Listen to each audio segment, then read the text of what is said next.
ఈనాడు లోకంలో జరుగుతున్న పరిస్థితులు మనం చూసినట్లయితే ఎక్కడ ఎన్నో చోట్ల రకరకాల స్థలాల్లో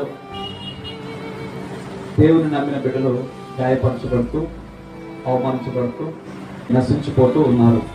ఆ కోవలో మరి మనం ఇటీవల చూస్తున్నాము దేవుని సేవకులు పరిచయంలో బహుబలంగా వాడబడుతున్నటువంటి దైవజనుడు ప్రవీణ్ కుమార్ గారి గురించి. వాస్తవానికి ఆ దైవజనుడిని అన్యాయంగా వారు చంపారు.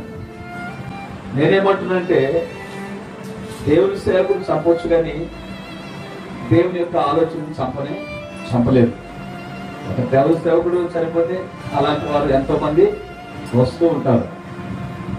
దేవుని యొక్క ఆలోచన మాత్రం వారు తీసివేయలేదు. క్రైస్తవ బిడ్డలకు కానీ ఒక మంచి ఆత్మ సంబంధమైన నాయకుడు కోల్పోయిన ఒక మంచి వక్త. ఎందుకంటే ఎందుకో చాలా మంది సేవకులు చనిపోతున్నప్పటికీ ఎందుకు ప్రత్యేకంగా ఈయన గురించి ఇక్కడ మాట్లాడుతుందంటే, ఆయన చేసిన సేవా కార్యక్రమాలు అలాంటివి. ఆయన ఈ మనుషులు కనపడాలని ఎప్పుడూ చేయలేదు. ఆయన మనుషులు కనపడాలని ఆయన చేసిన సేవా కార్యక్రమం చూస్తుంటే చాలా చాలా చాలా గొప్ప సేవా కార్యక్రమాలు ఆయన చేస్తున్నారు.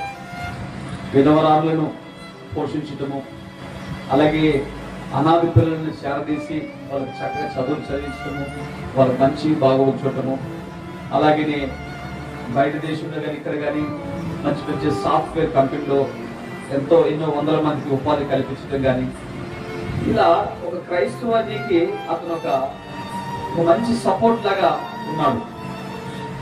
అది తట్టుకోలేక కొంతమంది దొండగులు, ముష్కరులు ఆయన్ని దాడి చేసి ఆయన చంపడము జరిగింది. నేనేమంటున్నానంటే అలాంటి వాళ్ళ గురించి, మనిషిని అయితే చంపారు కానీ దేవుని యొక్క ఆలోచన మాత్రము చంపలేదు. యేసుక్రీస్తు ప్రభు వారు ఆయన రాళ్ల నుంచి కూడా సువార్త ప్రకటించగలరు. ఇప్పుడు ఒక ప్రవీణ్ కుమార్ ఒక్కడే చనిపోయారు. ఆ ప్రాంతంలో కొన్ని వందల మంది ప్రవీణ్ కుమార్ను దేవుడు పుట్టించబోతున్నాడు. గొప్ప గొప్ప సేవకులు అక్కడి నుంచి దేవుడు తయారు చేయబోతున్నాడు. ఇది దేవుని ప్రణాళిక. నీతిమంతుల రక్తము ఆ ప్రాంతంలో చిందించబడితేనే ఆ ప్రాంతానికి విమోచన, ఆ ప్రాంతం అభివృద్ధికి, రక్షణకు అది దోహదపడుతుంది. అందుకే నీతిమంతుల విజ్ఞాపన మనపూర్వకమందై అది బహు బలము గలదు.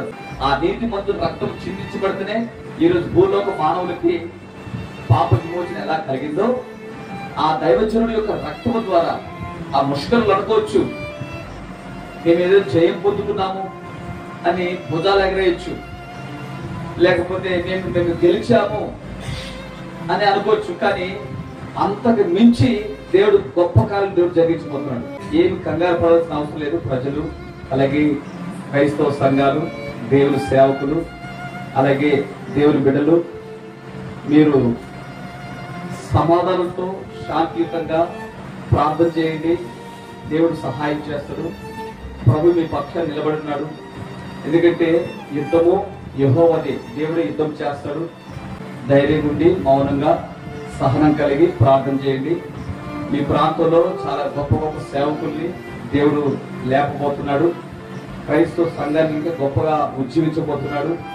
కాబట్టి నేను చెప్పే మాట ఏంటంటే, మీరు మౌనంగా ప్రార్థన చేయండి. దేవుడు గొప్ప కార్యం జరిగించబోతున్నాడు. ఆమేన్.